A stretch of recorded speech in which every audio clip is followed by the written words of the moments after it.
Good day and welcome to the dining table. New York City crime is not out of control. It's down quarter one for 2024, says Mayor Eric Adams. Subscribe, like, and share. If you are in New York City, how do you feel about the crime in New York City? Well, here is New York City Mayor Eric Adams. He is holding a press conference with Commissioner Caban, some of his chiefs, and they are going over the quarter one 2024 crime stats. And he says, despite what some may be saying, New York City crime is not out of control. He seems to throw some shots at former Mayor de Blasio, saying that when he got into office, that's when crime was a mess. He is going to start off by giving some remarks regarding Officer Jonathan Dillard that was killed and thanking his NYPD team. Let's listen. Thanks so much, Commissioner Shepard, and thank all of you for being here. And again, we want to just really thank the men and women of the New York City Police Department and just really send out a thought, a positive thought to the family members of Jonathan. As you know, we buried Jonathan on Saturday, and the entire department in the city are still dealing with the impact of losing a young officer, a dad, a husband. We want to continue to lift his family up with prayer as they go through a very difficult time. Uh, and I think that we all know that I say over and over again, we came to the office, this administration focused on three things: public safety, revitalizing our economy, and making the city more livable for working class people of this city. And we're going to continue to accomplish that. And I coined the phrase that public safety is a prerequisite to our prosperity. And we see it every day, and we hear it every day from the public. A few days ago, we went through our subway system. Chief Shell, Deputy Commissioner Daughtry, and Deputy Commissioner Shepard to communicate with everyday New Yorkers. And I said at the briefing, there's a stark difference in the subway system from what I saw January 1st, 2022. Encampments are gone. Even those who have been sleeping along the tracks and in the system, you do not see that presence. We have more to do, a lot more to do, but we are clearly moving in the right direction. And this city is going to continue to rebound. And today is a real indicator of that. And we are very clear, not only with all of my deputy mayors, but this police department. We know the biggest challenge that we are facing, I say over and over again, is three areas: recidivism, recidivism, recidivism. There are too many bad people who are doing bad things to good people of this city, and they believe they have the right to do that. A small number of people are committing a large number of crimes. The second is severe mental health illness. We're seeing it on our streets. We're seeing a correlation between some of the actions that are taking place and how it's impacting those who need assistance. And we're hoping our partners and colleagues in Albany would assist us with giving us the teeth we need in Kendra's law and other action. And lastly, these random acts of violence. They're clear. When I left Officer uh, Jonathan's funeral and traveled up to the Bronx where a 2-year-old baby was shot the day before their birthday. These random acts of violence get in the way of the good work we're doing. It sends a signal that this is a city that's out of control. And facts and numbers show it is not out of control. This is the safest big city in America. And the numbers reflect that. And the movement of the police department continues to reflect that. And sometimes I feel that, some people are disappointed that this is the safest big city in America because it can't drive headlines. We're the safest big city in America, and we continue to become safer and safer every day. It's clear to us that why we have dedicated to protecting the people of this city. We're going to continue to focus on those dangerous individuals who are committing far too many crimes. And today, I'm proud to announce that overall crime continues to trend downward in New York City and is down year to date. Homicides are down double digits this year. Shootings are down double digits this year. Burglaries are down double digits this year. And car thefts are down double digits this year. And this is a big deal, and it's a big numbers that we're looking at, particularly when you look at car thefts. It's a problem that cities are wrestling with across the entire country. You'll see here in New York, what we're doing is working.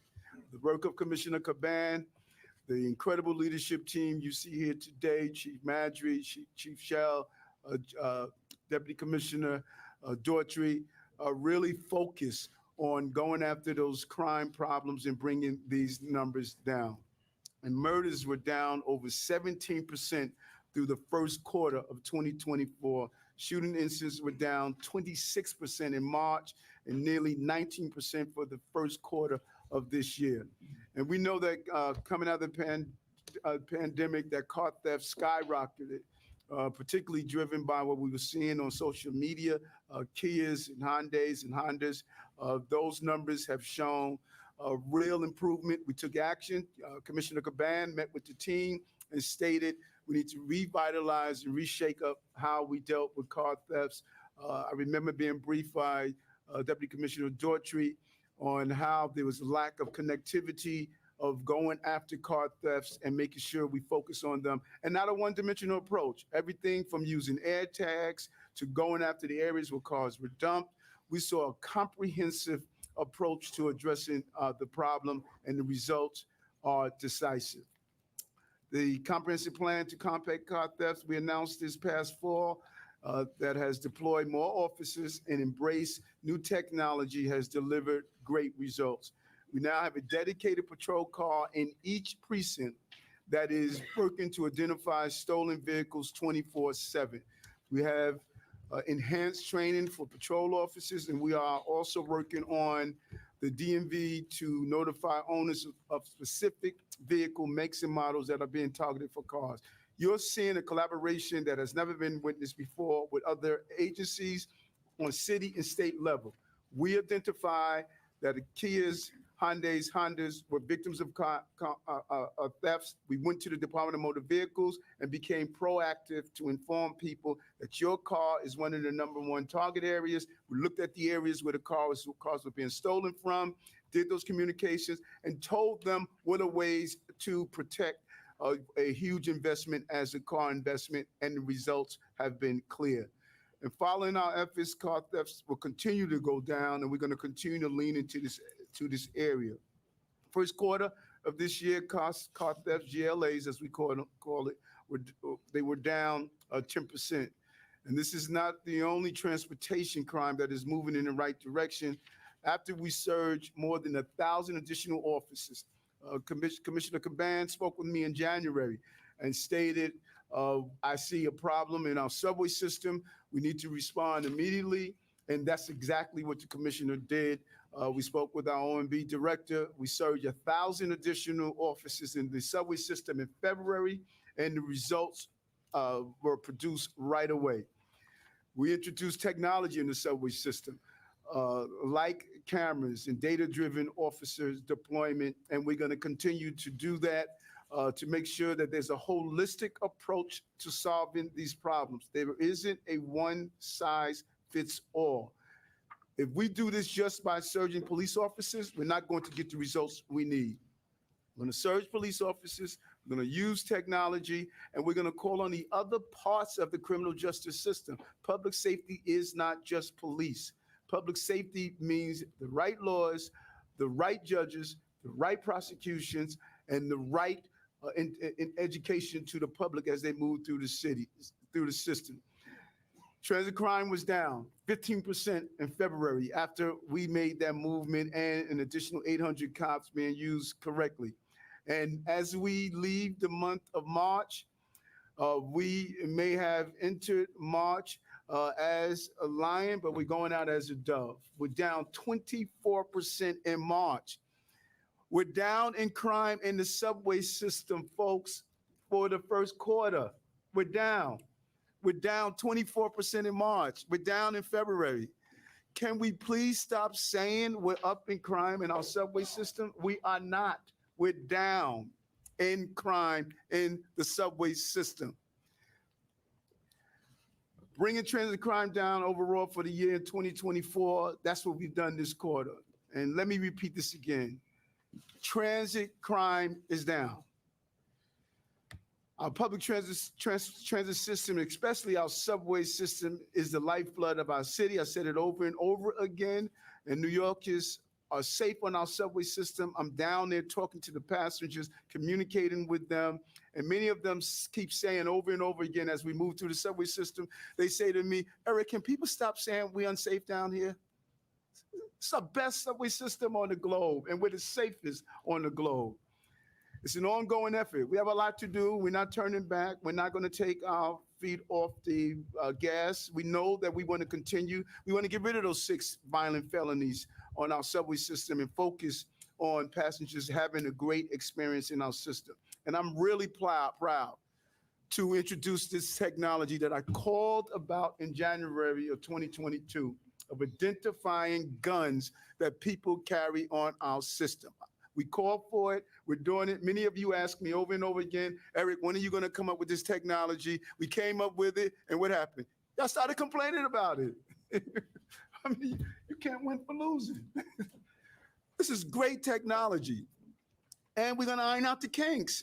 If we don't get it right the first time, let's say they have a 70% hit ratio. That's 70% we don't have. This is great technology. This city is leading the way in introducing technology on how to make this city safer. And we're going to keep doing it. That's our goal, and that's what we're going to accomplish. And so I want to thank again the men and women of the New York City Police Department for placing their lives on the line every day, running towards danger, making sure the city is safe, risking their lives for New Yorkers. And that was a constant reminder that we saw when we looked at Stephanie and her family as they buried her husband and a father. And today's numbers are a reflection of that. You know, the most profound thing that I saw when I looked at that tape when Jonathan was killed, and heard him say, I'm shot, I'm shot. He knew he was shot. And he still wrestled the gun out of the shooter's hand. He still was on the ground fighting, although he was shot. These are the men and women who protect the city. And we owe them a debt of gratitude. And we should rethink that all the time. This is not about politics, it's about public safety. And what this team has done all day, all night, producing the product and making sure the product keeps our city safe. And I got their backs, and I'm going to fight hard for them.